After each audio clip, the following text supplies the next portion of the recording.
take a look at punching bag exercise from Dozen a Day, Book 3.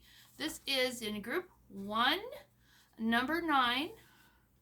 This exercise is going to do a good job of practicing stretching out your hand, the upper part of your hand. So it's going to start, we're going to start with the left hand because this exercise is easier when you realize that the left hand really only does two things. So let's start with our pinky on the C below middle C. Our forefinger will be on the E above that, and the two finger on the G above that. Now, this whole thing is made up of eighth notes, and it's going to have legato eighth note chord followed by a staccato eighth note. So the first chord, the C, E, G, with the 5, 4, and 2 fingers, followed by a staccato C with your thumb, okay? So this is the first thing that the left hand will do.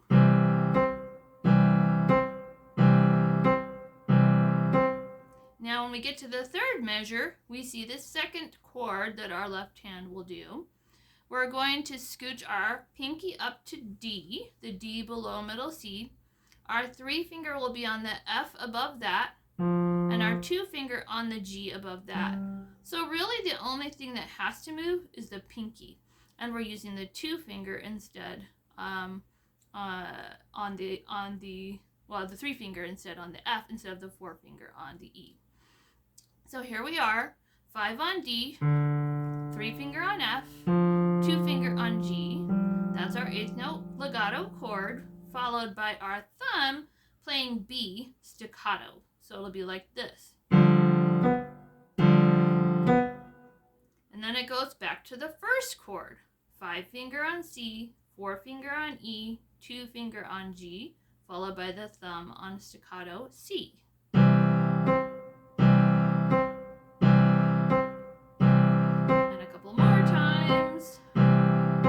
We're going to go back to the second chord, pinky on D, 3 finger F, 2 finger G, followed by the thumb on B, staccato. And then at the very end, our 2 finger G staccato, followed by pinky on C, a half note. That's the ending. Okay, so that's easier once you realize that. Now the right hand is going to do a little bit more stretching, and it's going to do 3 different things. It'll be the same general pattern though. A legato 8th note chord followed by a staccato 8th note. Now the right hand will start 2 finger on E above middle C, 3 finger on the G above that, pinky on the C above middle C. So it's nice and stretched out. And this is accented. So that means you play it fairly forcefully, and then follow that by the thumb on the middle C, staccato.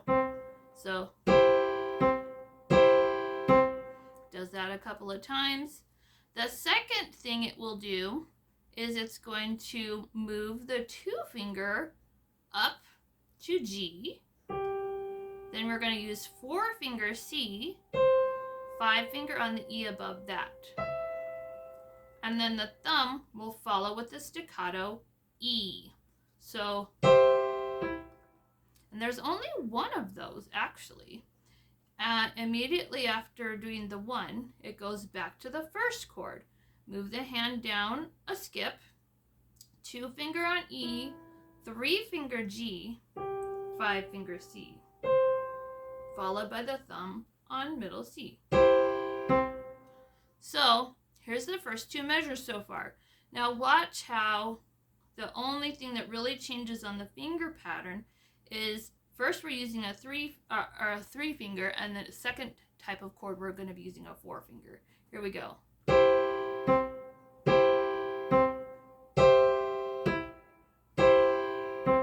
So once you get used to that, it's a lot easier, but at first it's a little disconcerting to have to switch which finger you're using in the middle of that chord.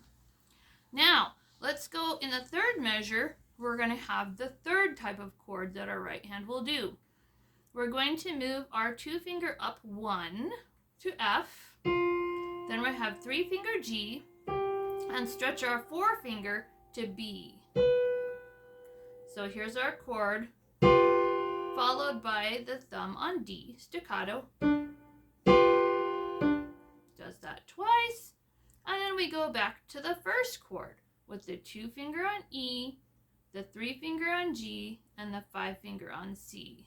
And then at the very end of the line, the exercise drops the pinky on the C and just plays G and E, followed by the C. But if you did this twice, it wouldn't really matter that much. Okay? So, now that we've learned the 3 types of chords, 2-finger E, 3-finger G, 5-finger C, and then the one where we jump up a third, 2-finger G, 4-finger C, pinky on E, and the third type of chord, move down 1, 2-finger F, 3-finger G, 4-finger B. Let's go ahead and put the whole thing together. So here we are with our first chord, the E, G, and C, with our 2-finger, 3-finger, 5-finger. And then our left hand's going to be on its C triad chord, but played with 5 on C, 4 on E, 2-finger on G. And our thumbs are going to take turns using that middle C. We start with the right hand, accented chord, left hand, right hand. Now our right hand moves to that second chord. Jump the hand up a third, 2-finger G, 4-finger C, 5-finger E. And the thumb will go to E on the staccato note. The left hand stays on the same chord it was on, the C triad.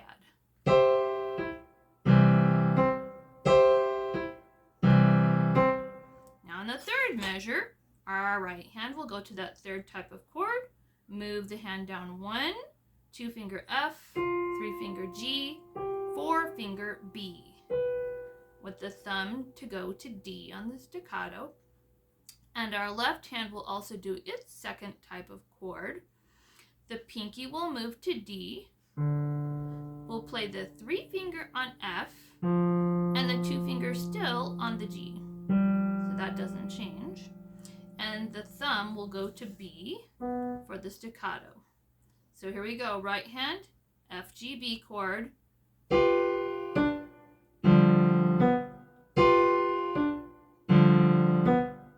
And the fourth measure, the right hand moves back to the first chord, E, G, C with the 2, 3, 5. And the thumb will go to C. The left hand moves back to its first type of chord, the C triad, C, E, G with 5, 4, and 2, and the thumbs will share middle C staccato. And the very end, they drop the C on the right hand for the final chord. Now let's go to the second line. Going to start with exactly the same chord, the E, G, C in the right hand, the C triad in the left, thumb sharing middle C.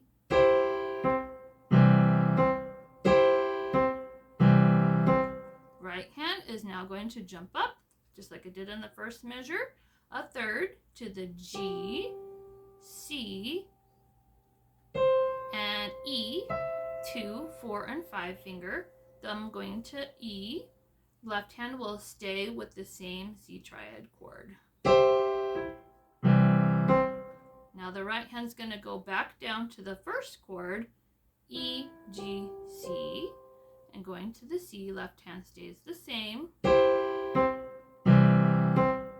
Now the right hand's going to its third type of chord. Hand moves up 1, 2-finger F, 3-finger G, 4-finger B, thumb going to D. The left hand will also move to its second type of chord. Move the pinky to D, play 3-finger F, 2-finger G, the thumb to go to B.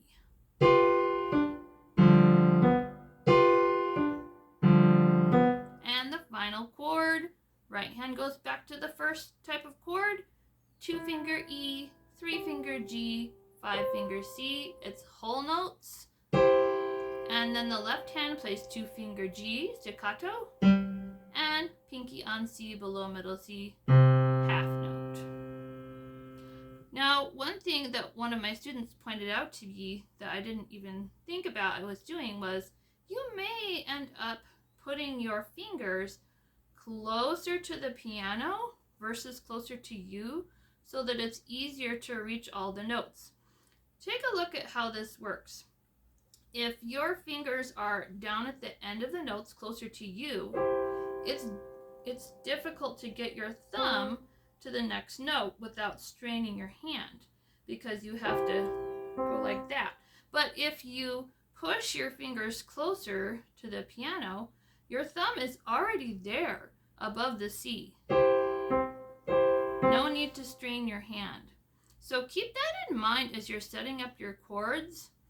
Think about what will let your thumb land on that next note naturally, as opposed to having to crane your hand around awkwardly. Okay? So you can definitely move the position of your hand so that that is a more natural movement. Have fun!